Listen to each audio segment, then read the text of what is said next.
Olá, seja bem-vindo ao canal Tosqueira Pensante. Em primeiro lugar, queria agradecer que o primeiro vídeo do canal atingiu 100 visualizações. Muito obrigado a todos que foram lá, viram, gostaram, alguns curtiram. Muito obrigado a vocês. Mas vamos falar aqui qual é o assunto do canal. É sempre discutir algumas frases feitas que nós ouvimos por aí. E a gente quer pensar se isso faz sentido de verdade. Por exemplo, a frase de hoje é: no Brasil pagamos muito imposto sobre o consumo e também muito imposto de renda, e sobre o nosso patrimônio também pagamos muito imposto. Será? Eu fui pesquisar alguns dados do professor Paulo Henrique Pegas, no canal do YouTube Professor Paulo Pegas. Ele é um grande professor de contabilidade, que gosta muito de tratar sobre política, reforma tributária. E ele também tem algumas informações no site plataformapoliticasocial.com.br. Ele tem várias propostas sobre reforma tributária. Então ele pesquisou dados da OCDE, que inclui 32 países.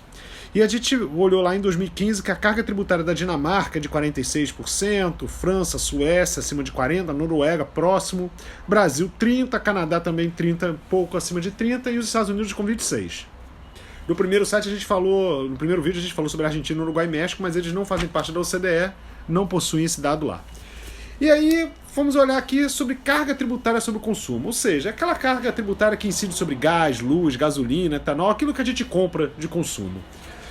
Dessas cargas tributárias, 50% da carga tributária brasileira é oriunda de consumo. Na Dinamarca 32%, na Noruega 30%, da França 25%, nos Estados Unidos só 17% de todo o tributo recolhido pelo governo é resultado de incide sobre o consumo. Bom, e a gente também tem a carga tributária sobre renda e patrimônio. É imposto de renda sobre pessoa física e jurídica, o IPTU da sua casa, o IPVA do seu automóvel e a transferência de recursos via herança. Bom, se a gente olhar esse dado, 67% da carga tributária da Dinamarca, por exemplo, é oriunda de impostos sobre a renda.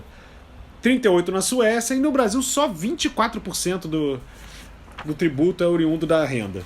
Primeira análise, países que têm mais tributo sobre a renda do que sobre o consumo. Dinamarca, Canadá, Estados Unidos, Noruega, Suécia e França, dos países que nós vimos aqui. E só o Brasil possui o tributo oriundo de consumo maior do que aquele sobre a renda. Bom, isso deve significar alguma coisa, né? Olha só, se eu comparar Brasil com a média da OCDE, 50% do tributo brasileiro é oriundo sobre consumo e 24% sobre patrimônio e renda. E na OCDE, 33% contra 39%. Ou seja, nós incidimos mais sobre o consumo. Mas o que é melhor? Tributar o consumo ou tributar a renda e o patrimônio? Aí eu fui pesquisar num outro livro, Finanças Públicas, Teoria e Prática no Brasil, de Fábio Jambiage e Ana Cláudia Além, lá no capítulo 9 desse livro. Ele vai tentar explicar pra gente o que é melhor. Bom, primeiro, nós temos os tributos sobre o consumo, uma tributação indireta, são regressivos. Epa, mas o que quer dizer isso? Quer dizer que tem maior impacto sobre as pessoas de menor renda.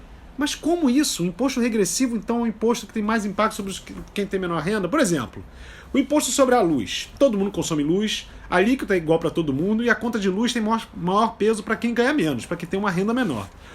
Se eu colocar isso em números, isso vai acontecer o seguinte. Uma pessoa que ganha 10 mil reais, por exemplo, paga 300 reais de luz, chutei. O imposto dela, se a alíquota for 30%, é 90 reais. Já uma pessoa que ganha 2 mil reais gasta 100 reais de luz, mais ou menos, e vai pagar 30 reais de imposto. A alíquota é igual para os dois. O que isso significa de impacto na renda proporcionalmente? Tá? A gente tem que olhar isso proporcionalmente. O imposto de 90 reais para uma pessoa que ganha 10 mil equivale a 0,9% da sua renda. E para quem ganha 2 mil, o imposto de 30 reais é 1,5%. Ou seja, a menor renda, maior o imposto proporcional. Já os impostos sobre renda e patrimônio, eles são uma tributação direta e são progressivos. Epa, o que é imposto progressivo? Em progressivo é o seguinte: o imposto tem mais impacto sobre as pessoas com maior renda. Vamos explicar isso com número também. Vocês vão ver. Vamos pegar o caso do nosso imposto de renda para pessoas físicas no Brasil. A alíquota do imposto varia de acordo com a faixa de renda que a pessoa recebe. Em números, a gente pode dizer o seguinte: eu usei a alíquota hoje do Brasil. Nós temos 10 mil reais, uma pessoa que tem ganha 10 mil reais, paga 1.880 de imposto. Uma alíquota de 27%, ainda tem algumas deduções. E para quem ganha 2 mil reais, paga 7,5%, no final ele vai pagar R$ 7,20 por conta dessa dedução. Ou seja, para uma pessoa que ganha 10 mil reais, ele vai pagar 18,81% da sua renda de imposto. E quem ganha R$2.000 só vai pagar 0,36%. Ou seja, menor a renda, menor o imposto. Isso é um imposto progressivo. Então, isso, se eu considerar ainda que tem dedução sobre saúde e educação, quem ganha mais renda é que tem mais acesso a essas deduções. Então, o que nós temos?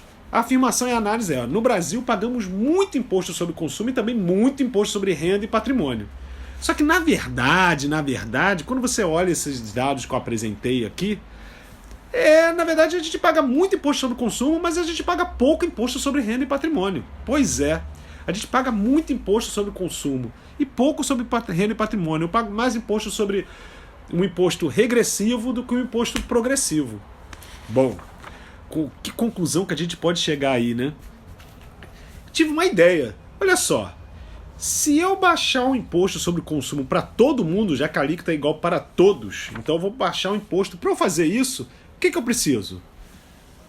Bom, eu posso elevar o imposto sobre renda e patrimônio de alguns. Quer dizer, só as pessoas que ganham mais vão pagar mais imposto. E todo mundo vai pagar menos imposto sobre consumo. É isso que os outros países fazem.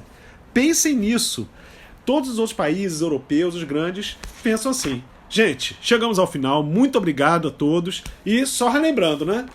Acabou o vídeo, dê aquele like, manda um curtir e indique para os amigos, se inscreva no canal. Obrigado!